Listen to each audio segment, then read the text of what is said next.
Welcome to Renegade Thinkers Unite, a show that will help you transform your marketing from mere messaging to programs that break the rules and make a difference.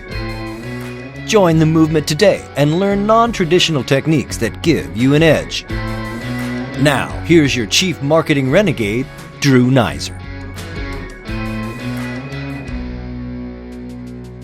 My guest today is recognized as one of the top 10 voices in technology, is often called the king of CES tour guides, and he runs a thriving advisory and media firm called the Palmer Group.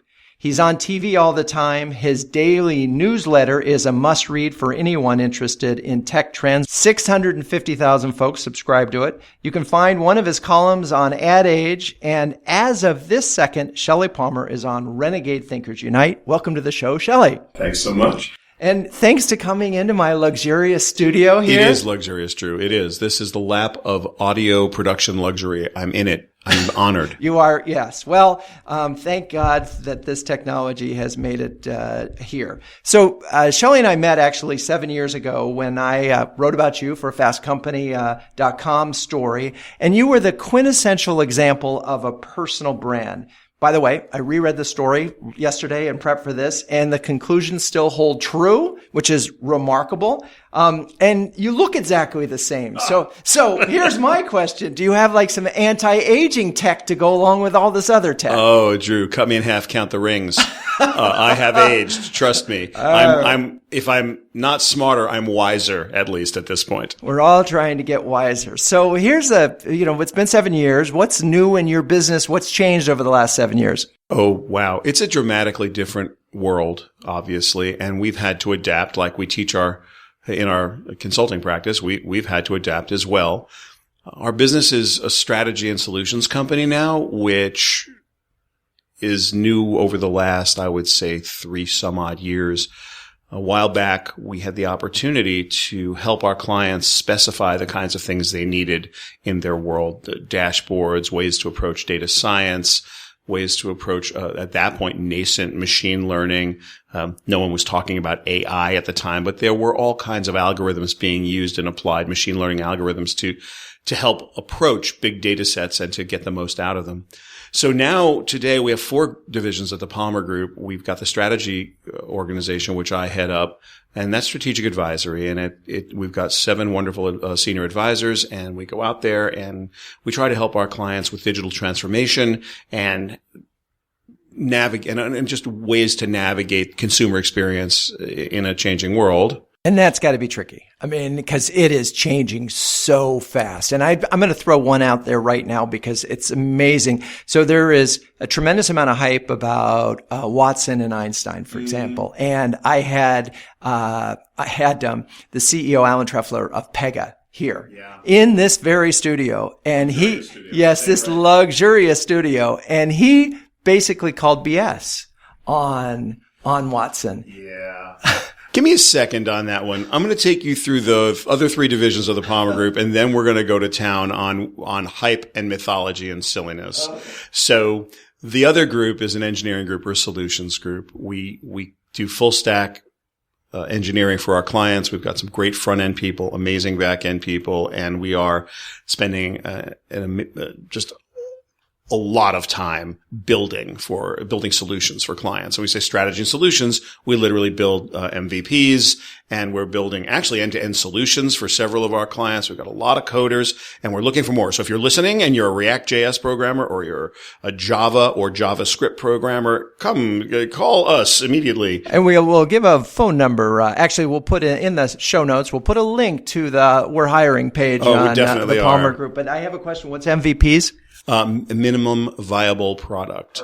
So, and then we have an events group. We do all kinds of events. You were kind enough to mention our partnership with the CTA at CES. We do floor tours. We do breakfasts and dinners, top to top, meetups. We have about 60 events going on at CES. The big ones are the Innovation Series breakfast on day 2. We have a wonderful partnership with Scripps Networks Interactive. I do a pre-show breakfast there, and then we run floor tours all day long. And then we have a media group that builds content for our clients. As you mentioned, I'm on TV a lot, and I write quite a bit. We've got a daily newsletter, but we also do fair amount of custom content for our clients, and our events group is doing executive trainings and leadership meetings and for our corporate clients, as well as the Palmer group separately. So we've got 4 solid groups going all day long, and I got to tell you, that is worlds away from where we were 7 years ago, now to Watson and the hype cycle. Wait. We're going to come back to that because I want to, first of all, the one thing that really struck me 7 years ago and is still true is that you bring tremendous passion and energy to the work that you do. I mean, you obviously enjoy this work, but I have to say one of the things that I love is you are not afraid to call bullshit. And that just made this show PG. I now have to check that box on Lipson that says they're swearing. So now you're free. I've broken the ice. So let's get honest here. And you do that as much as a consumer as you do someone who's sort of a voice of the industry. One of the only values that a consulting practice has, the strategic advisory practice has, is that we don't work for anybody inside the enterprise. And so we are free to tell it like we see it. Now, that doesn't mean we're right? An outsider's point of view is an outsider's point of view. But so often the CTO will have an agenda because they're judged by the size of their P&L, or someone on the leadership team will want ownership of a specific kind of technology. When people started doing social, it wasn't clear whether legal was going to, marketing, or whether it was customer service was going to take it. Now, as you start to deal with chat bots and the kinds of automated tools that might enhance customer experiences, it's always a fight internally at corporate. And honestly, if you're a CEO or a CMO, you've got to filter like who's vying for position based on what's best for the consumer and how you're going to present the company. So as an outside consultancy, part of our benefit is being an outside consultancy, just being another voice. And so there's no reason not to say what we believe is true. And that's sort of our raison d'etre. And it's also, to be fair and frank, it's what we do. It's like, it's the fun part. We tell what we believe is the truth as best we can, Exactly. Well, now we pitched this show as a special episode on CES, so I feel like we need to cover that, and get to that a little bit. And it's a huge show. Yeah. I mean, 125,000 plus people. So the stats are a little bit misleading. First of all, I love CES. I've loved CES. We've been going there since 1996 and leading tours. And it's just a wonderful, wonderful show. It's a vision into, it's a crystal ball that's excellent 12 to 18 months out. And it pretty much gives you a good, solid understanding of what kind of technology will empower consumers about 36 months out. So it is a very accurate way to understand, at a basic level, what technology will be available in the marketplace and how consumers will be empowered. And if their behavior changes based on this empowerment, what you might have to do to adjust as a brand or a marketer to understand. And that's, I think, why it's very popular now with marketers where it didn't used to be, because ultimately every marketer wants to have a little bit of a crystal ball and a little focus on that crystal ball. And if you approach CES the right way, it can unlock all kinds of mysteries about things that most people feel are mysteries when they really aren't. I'll give you a concrete example. You were with us 3 years ago.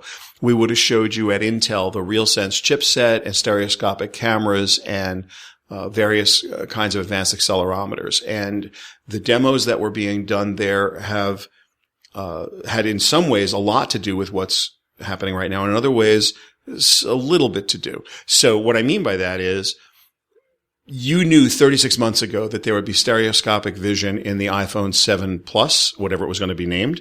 You knew that the generation after that was going to be everybody. So what has happened? The 7 Plus was first. They didn't quite take it as far as they could, but the Galaxy Note 8 has stereoscopic vision from Samsung. And now, of course, the iPhone 8, 8 Plus, and iPhone 10 will have it. So ARKit and all of the things that go with augmented reality are now completely in the hands of consumers. And this is, and the accelerometers we were showing off, the more advanced accelerometers that got a little bit cheaper, making the whole technology take a giant leap forward. Lenovo is putting out a lightsaber game, Jedi Challenges, that's launching in the next few days. And if you hold that lightsaber in your hand and you have a phone that has this, all of a sudden we're in this wonderful augmented reality world. You would have been able to predict that game just by the demos that we were showing 36 months ago. You can predict the ability of that game to be in the hands of consumers. And if you're a marketer, knowing that 36 months out, we should have programs that are going to exploit that technology or be parallel to that technology, I think that's a good thing for marketers to understand. And that's what you can get at CES. And that's really cool. Plus, you get to see a lot of cool gadgets that you definitely want to own. We're going to take a quick break. And when we come back, we're going to dive into some of Shelly's anticipated things that we'll be seeing at CES and the implications. So we'll be right back. Hey, it's Drew. I wanted to use this break to ask you a single question. Are you a courageous marketer? Do you have the courage to go to your board of directors and say, marketing could drive the growth of this company. We just need 3 times the budget. Do you have the courage to take the big idea that you already have and extend it internally and externally through influencers, through the media, through all of your content? If you're a courageous marketer but aren't sure how to roadmap all of this, I have a big idea for you. It's called Renegade Thinking. It's a program that we've developed and work with exclusively for B2B marketers, generally at large companies. And I want to give you my cell phone, 917-679-8852. Just text Renegade Thinking to 917-679-8852. And we can talk about how you can cut through. Okay, we're back, and my guest is Shelly Palmer, the founder and CEO of the Palmer Group, and he is Mr. CES, and that is why we are talking about CES. Last year, you cited 3 megatrends: on-demand, machine learning, and autonomy. Is this year going to be more of the same, or we got some new things that you're seeing out of the gate? I think the megatrends are right. They're still right. Things are starting to think for themselves. People love the on-demand nature of our world. On-demand used to be for Gomez Adams. He'd pull the gong and Lurch would come out. You rang. And, rich people have always had Sherpas and always had servants. Now, everybody can have it. And with respect to machine learning, there is a pretty significant hype cycle around machine learning, and everybody says their stuff has AI. Artificial intelligence. Some people call it augmented intelligence. We can get into semantics. Mostly these are words that mean nothing. They mean what you want them to mean. Pretty much all AI is machine learning, but all machine learning is not AI. These are kind of subsets of one another. And there are a lot of people selling snake oil right now, Drew. I mean, a lot of snake oil. And that's probably a good place to come back to it. So, it's funny. Last year Alexa took the show by storm. I mean, it was in everything. And I tell people, I love my Alexa. I just love it, but it's a dumb machine. Yes. It doesn't learn at all. And here's an interesting thing. So if you ask it to play Evan Hansen, forget it. It won't find it. You say Evan Hansen the musical. It won't find it. You have to say, Dear Evan Hansen, the full name of the musical. And no matter how many times, it won't get any smarter. So let's break this down, because that's almost a true statement in the following way. You are right. It does not know how to give you Evan Hansen on Spotify. By the way, it, if you type into Google Evan Hansen, boom, it comes up right away. No question. Let's break this down. Natural language understanding, NLU, or natural language processing, the system that breaks down what it is you're saying, is learning, and it's getting smarter at a level and at a pace that would astound pretty much anybody. Amazon Alexa voice services, which is the underlying technology of Echo and Alexa, is an incredibly interesting system in that it only deals with English and only pretty much the United States. And so it has become an English expert. Whereas Google Translate, possibly the largest AI project, in fact, definitely the largest AI project in the world, is dealing with, I think, 80 or 90 languages and the whole world. And so this idea of breaking down or understanding language as an AI project is an amazing sort of feat and accomplishment of computer science and humankind. We're talking about having real-time translation going on now, where you put in a pair of earbuds, and you're going to hear someone will speak Spanish or Chinese to you, and you're going to hear English, and vice versa. They already have a technology where you can, using augmented reality, hold your phone up to a Chinese menu and see it in English. So, but importantly, it's not understanding content. In many cases, it's just understanding context and just getting there. It's trying to break down the syntax of language. Now, that's different from being able to comprehend what you have asked for, that's really hard. Right now, there's all kinds of things that go into comprehension. I'll give you an example because it's right on Google's syntax page. Drew drove down the street in his car.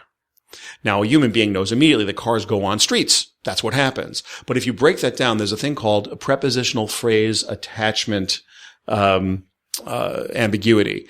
And if you're an English major, you understand that Drew drove down the street in his car.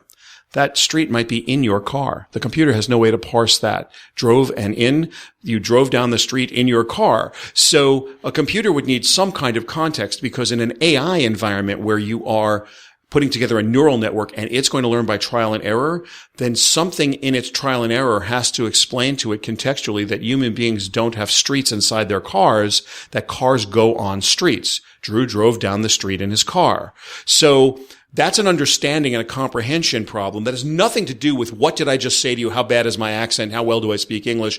It's about 97% accurate understanding what you said from what word did you say. Understanding, or I should say comprehending what you said. What does this sentence mean? Drew drove down the street in his car. We're a little farther away there. Well, all right. So I'm going to cut Alexa some slack, and let's get into the show. I imagine that it'll be another 100 Alexa integrations at minimum. Well, there were like 1,100 last year. Right. It's just amazing. So it was the star of the show. It was absolutely the star of the show. It was everywhere. It was in cars. It was in washing machines. Yes, and will continue to be, for sure. And so one question is, do you see, Google can't be that, certainly has the technology. They don't have the installed base. Is there anybody that's going to compete with Alexa? So, it's a great question. At some point, there are going to be a couple of mega tools. Google Brain, Google DeepMind are two amazing AI systems. Google Translate's an amazing AI system. And so, to your point earlier, if you use OK Google and you say in 1490 something, Columbus did something. In fact, you can even go in 1490 something, somebody did something. Google's going to know you mean in 1492 Columbus sailed the ocean blue. Google just knows that. And very few things on this planet can interpret your not knowing what you think you don't know about what you might know sometimes. Google's amazing there. As you said, Alexa voice services and Echo don't do that. So they will one day, but they are tuned to one kind of interaction. Google's tuned to another. Cortana may or may not survive. Bixby is a whole other level. The people at Samsung, who have immense distribution both domestically and internationally, are going to invest a lot of time and energy in Bixby. So we're going to have a bunch of cloud services that you can latch onto and build your products around. And then the question becomes, what does the meta service look like? If you're a company that makes things with speakers in them, or microphones and home systems, are you going to accept everybody's syntax? Because right now it's not so natural language. The number one criticism of all the natural language stuff is, I don't know how to speak to Alexa. Alexa, tell Crestron I want to read in the living room. It's not a natural sentence, right? Alexa, turn the lights on is good. Yeah. But Alexa, tell Crestron I want to, go to sleep in 20 minutes, set my mood thing. It's just as good to walk up to the Crestron box in your living room and press the button. So that has to change. And if you wanted Google to do that, it would be OK Google, or Hey Cortana if you wanted Cortana to do it. And so I don't think people are going to put up with that past the point. Plus they keep forgetting what to say exactly. So most people don't use all the skills. They load them into Alexa and then they kind of forget. It reminds me of the first Palm Pilots where you had to learn the script. Yes. And I remember learning the script and what was the I again? Oh yeah. And you don't dot it. And it was, there's no wonder that it died. It got replaced with smarter things. All right. Back to CES. I'm a marketer. What kinds of things should I be looking for insights, inspiration? Who should I be paying attention to? Anything around the edges? That was 17 questions. See what you can do with that. Well, I think this year at CES, we're going to have a really good look at integrations between the natural language understanding tools and the physical world. I'm pretty sure you're going to see a lot of augmented reality because that is the tool set that is most flexible. You need great programming skills, but it also yields amazing benefits. Everything from a doctor looking into an incubator in a NICU and seeing a heads-up display of all of the vital signs of the patient to gameplay and 100% of everything in the middle. So you'll see a lot of augmented reality. Drones and machine learning. Drones are now self-flying for the most part, and there's a bunch of companies who have taken to creating machines that not only fly themselves, but with either high definition or 4K cameras in them, and in some cases 8K cameras in them, and in some cases infrared cameras in them. They're doing materials processing in the air, and so they can look at, like an insurance company like Travelers, who's the number one users of drones in the United States, and put a drone up in the air to look at exterior damage.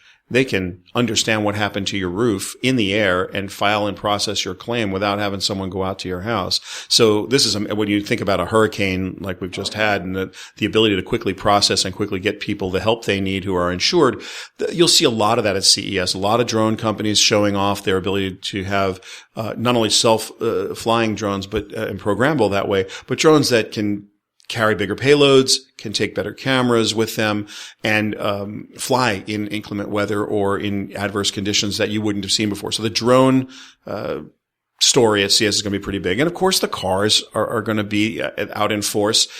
Driver assistance of every kind. Autonomy is coming. There's never a lack of cool cars at CES. I think it's more fun than the auto show because for us who are all semi-geeks about the technology, they come and they put their tech foot forward as opposed to their design foot forward or their, this guy's 500 horsepower or whatever. Yeah, well, that's all great. But what does it do? Like when I get in it? So there's a lot of cars we'll see at CES. I'm fairly sure people will be, I don't know how to say this. The TV industry is the TV industry. You're going to see great TVs, but we haven't had a year with a bad TV in 20 years. It's like, wait, let me tell you about the TVs. I can tell you now. I haven't seen them yet. Haven't seen the press release, but let me tell you exactly what I'm going to say when I stand in front of any TV. It's bigger. It's thinner. It's got a brighter picture with more, more Wi-Fi's and more GBs. And more black. Yeah, it's got going to have a black high dynamic. It's right. It's going to have a wide color gamut. It's going to have high dynamic range. I mean, it's higher dynamic range, wider color gamut, bigger screen, thinner, if it's even possible to be thinner. So, I mean, that's sort of the joke at CES. It used to be a TV show. Now the TVs just get better. What you will see this year that you haven't seen so much before is how well integrated the home is becoming. And honestly, it is Alexa voice services and all of the NLP systems that have caused this. Because if you think about it, you walk in the house, you have to open an app, tap a couple buttons, open another app, tap a couple buttons. It's like, oh, come on, stop it. I'll just turn the light switch on and I'll press the button on the restaurant or whatever. But now you walk in and you say, Alexa, lights on. Alexa, daytime scene or whatever you call your daytime, and boom, the house is set. So the value proposition for consumers is so great. Everybody's jumping on that. So look for integrations in ways you've never seen them. Okay, so we're going to take another break and then we're going to come back and we're going to talk about some crazy integrations. I've got some ideas and I bet Shelly does too. Okay, we'll be right back. Hey, it's Drew. I was at a conference the other day and somebody looked at my saw lapel pen and said, what's up with that? And I said, well, what's the one thing that marketing has always had to do? Forget digital, forget all this stuff. What is the one marketing imperative? And he looked at me and went, cut through. And I went, yes, ding, ding, ding, ding, ding. That's right. Cut through. That is what marketing must do. And it's not just cutting through the clutter, although that's really important, because if your marketing doesn't cut through the clutter, it's like the proverbial tree in the forest that falls and nobody hears it. But it's also cutting through the crap and the processes that inhibit innovation. We've been working a lot lately with some CMOs to help them cut through the crap and get at the essence of what is their big idea and how can they make a case to expand that idea across their business. That, to me, is cutting through.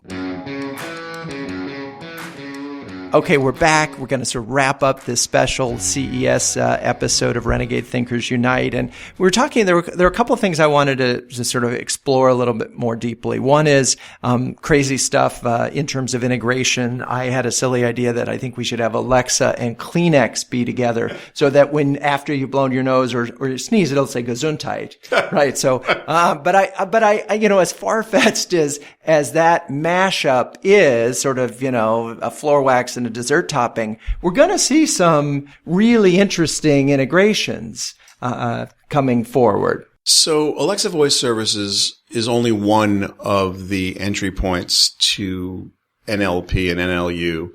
They also have Lex and they have Poly. And so if you've got something with a microphone or transducer in it that can listen and can speak, a speaker and a microphone, you can avail yourself as a programmer through APIs. It can talk and it can listen, and you can have all of that going on. And so people this year have started to use that. The thing that's going to be interesting, just the last 6 months, the Alexa app now lets you access Alexa. Now, in the past, the Alexa app just let you set up your echoes in the house, but now you can actually access it. OK Google, which is that little microphone in case you don't use it when Google listens to you, that's basically Google Home. And so there's a Google Home app, but there's regular Google, and you press the button, or if you have an Android phone or you have your phone set up appropriately, you can say OK Google and talk to it. And so the first integration that's going to happen is we as a society are going to figure out when we're supposed to speak and when we're going to tap. And that transition is sociological and physiological and anthropological. It is not necessarily technological. It's empowered by the technology.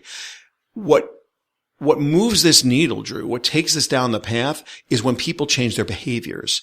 And that's what's coming now, because these tools are ubiquitously available and they do have an immense power to help. I heard a story the other night. I'm not going to tell you the names of the people involved, but we were having a dinner and one of the guests, we were all going around saying something about ourselves nobody knew. One of the guests talks about their son who was born prematurely. And we thought it was going to have a happy ending, and it did have a happy ending. The child survived, but as a quadriplegic and is now in their early 20s. And we were all like, everybody's like, your heart is in you don't know what to say. And then the story took a strange twist. The father says, but Amazon Echo has changed his life because it's given him agency. And so we have a Smart Things hub in the house, and he can access it with his voice. Now he can play whatever music he wants to play. He can turn the lights on and off by himself. We were like tearful. So you kind of, we're thinking about tech geek. And then every once in a while, someone brings you back and says, there were real behavioral benefits or real benefits to this technology. And so yes, I'm very excited about what it can do, but I'm also thrilled that there are people who are benefiting from this in ways that that I wouldn't have anticipated from something that is so consumery. You look at the commercials, get your dog the feeder to work automatically. It's like, yeah, the dog feeder is going to work automatically. That's great. Alexa, feed the dog. Love it.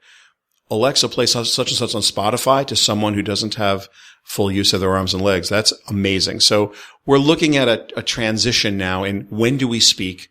When do we have to speak? When do we tap? When do we look? And what is a heads up display? And it's funny, Drew, you think about, we've been looking at our handsets.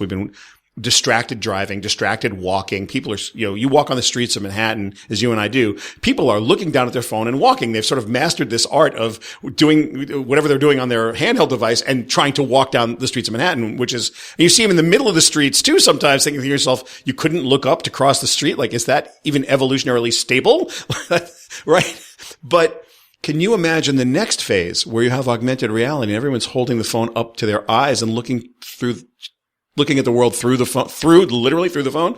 And so some kind of eyewear has got to be next. And I don't know if we'll see that at CES this year, but we're not going to have a society of people who are walking around with their phones like on a baseball cap hung in front of them. Yeah, that's not going to happen. But I kept, one of the things that I sort of, Google Glass was to me sort of so ahead of its time. And you just sort of, well, first of all, there were several things that you said. One is there's a whole part of CES that's about health and health products. And it's amazing. All this energy going into helping you sleep better, all this energy into devices that will help you with stress. And so I think the whole make the planet better part of CES is interesting. You have to look a little bit farther to find that, because so much of it is gadget and TV and stuff. But I want to talk a little bit about B2B applications. But before I do, I have this sort of notion that there should be a time very soon where a salesperson at a retail outlet, assuming there are retail outlets still in existence,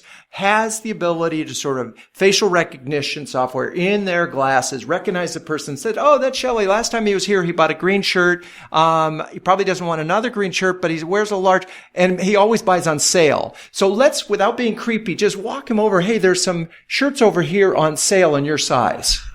Okay. Let's break this down. First of all, Tech West is where you'll find all of Connected Health. That's in the Sands Hotel Convention Center and Sands Convention Center. And it's a huge part of CES. And it goes everywhere from, sports and fitness, Connected Health, which is sort of consumer grade, to hardcore, where the Connected Health, where a doctor and a patient and maybe a caregiver are involved, or a family member. So they put together this triangle of care, especially for elderly people who have like adult onset diabetes and they need to walk every day, and they need certain dietary restrictions in order to maintain a good quality of life. So that whole spectrum is on view at CES. Now, with respect to saving retail with Google glasses. I'm just thinking about how to say this in a polite way. Not going to happen. So I'll say it in a polite way. There's a line called creepy. Yes. And exactly. Wherever that line is, it's probably crossed by what you just described. However, we don't need to go that far in order to use these tools to make better experiences. The future of retail needs its own show, and probably other people on it besides me, who could talk a little bit about some of the challenges that exist in the retail business. And calling it the retail business is like calling South America, as opposed to naming each individual country and then the cultures that are subcultures inside those countries, and in fact the local and regional dialects of culture. Like, this is such a complex story, retail. So if you want to just writ large talk about the technological impact on retail, the best way to think about it is that consumers are going to always find the most frictionless path to fulfill their desires, because consumers do that. Human beings take the path of least resistance. So friction reduction, writ large, if I had to say one thing that the tools are going to do, if I can reduce a barrier, and that barrier may be understanding someone's size when they walk in the room, because with a stereoscopic camera, I can tell immediately if you wear a large, an extra large, a medium, a small, an extra small. It's, by the way, so can a well-experienced salesperson.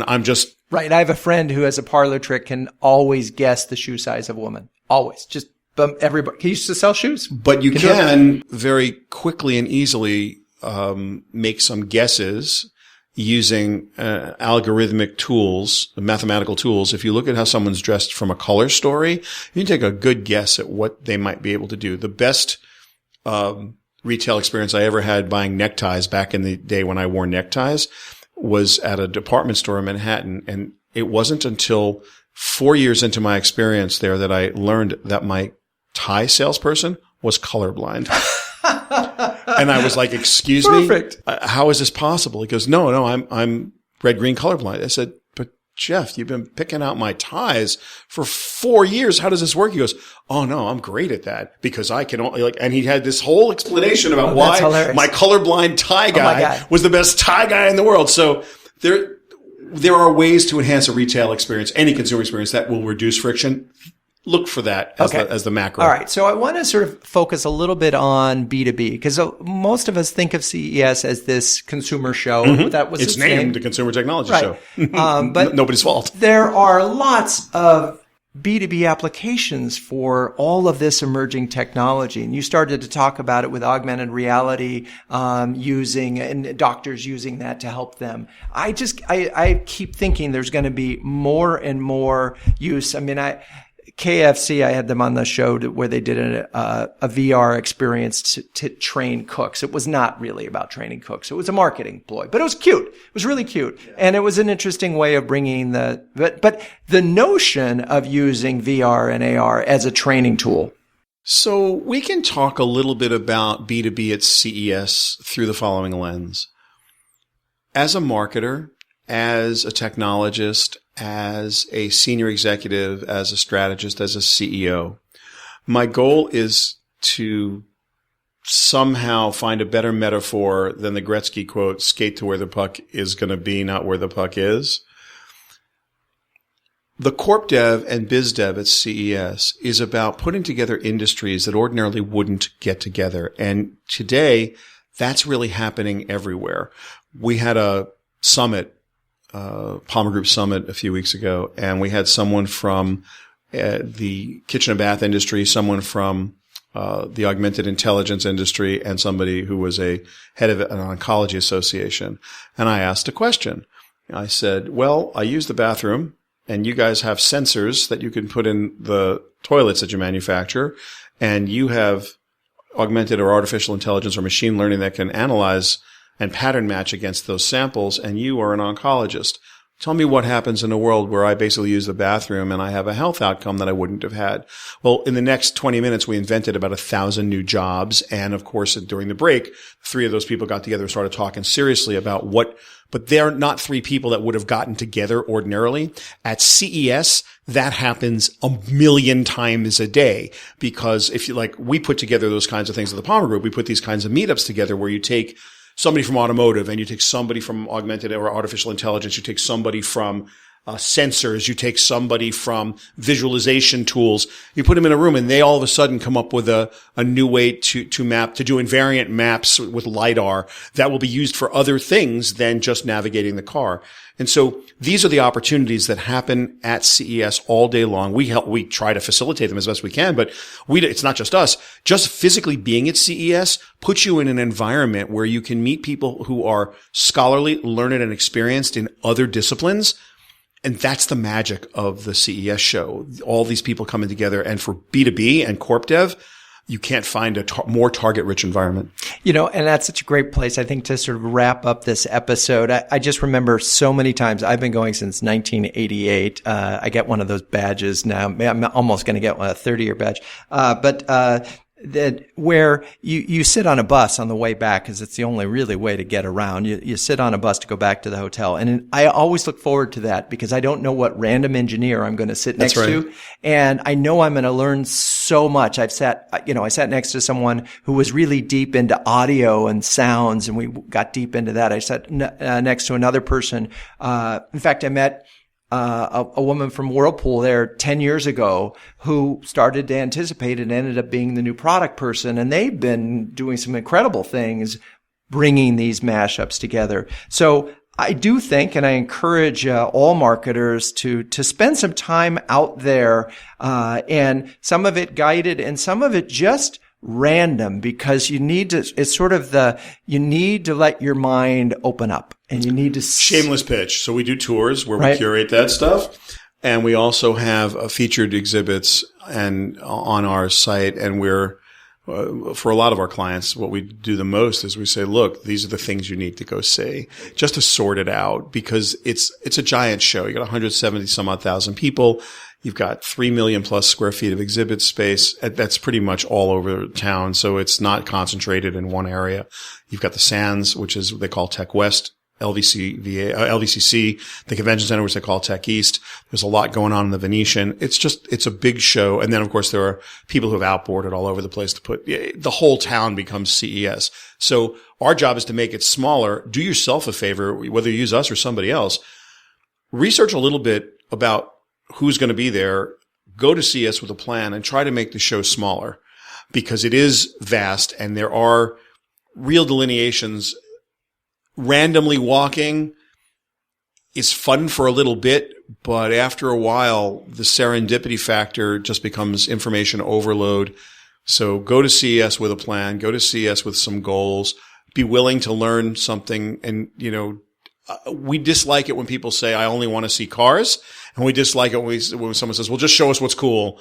It's like, what do you want to accomplish? There's got to be an ROI on CES. If you're going to spend a few days out of your life without having to be in the office, and you're going to go learn new things, well, then have a plan about what you want to learn, and maybe then just get surprised about how much other interesting stuff you saw along the way. I love that. And, it's funny. Both Shelly and I write a lot. And, if you're going to do something and you have to write about it, you pay attention. Because you think, well, I have to come up with some themes. I have to do it. So go with your writer hat on. Plan on writing a memo that's really, really, really smart with 4 things. Now, if you can distill CES down to 4 things, you've paid attention and you've learned a lot. So, Shelly, where can people find you? Well, ces.ShellyPalmer.com is the special sub-site dedicated to CES 2018. ShellyPalmer.com is where you'll find everything else. They're all connected, oddly enough. And so that's ShellyPalmer. We don't have the extra E, so no extra E. I'm on Twitter at Shelly Palmer and Facebook. He's and everywhere, LinkedIn basically. And wherever. I'm easy to find. But if you want to get some sense of what we're doing, it's ces.ShellyPalmer.com. Awesome. Okay. So last bit of advice. I'm not going to try to wrap up the whole show. Shelly did a fantastic job in that. But the one thing I wanted to remind you all, Renegade Thinkers, is that, getting the right people and a diverse group of people in the room is so important to Renegade Thinking. You have to bring in people who are different than you, that think different and have different expertise. And so, certainly CES is a place to get some of that. So anyway, thank you as always for listening. Don't forget to subscribe, share it with a friend. See you at CES. You can always, if you're at CES, you want to chat, text me 917-679-8852. And until next time, keep those Renegade thinking caps on and strong.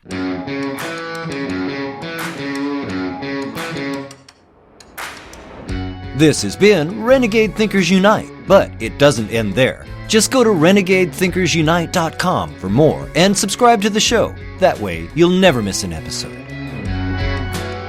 We'll talk with you next time on Renegade Thinkers Unite.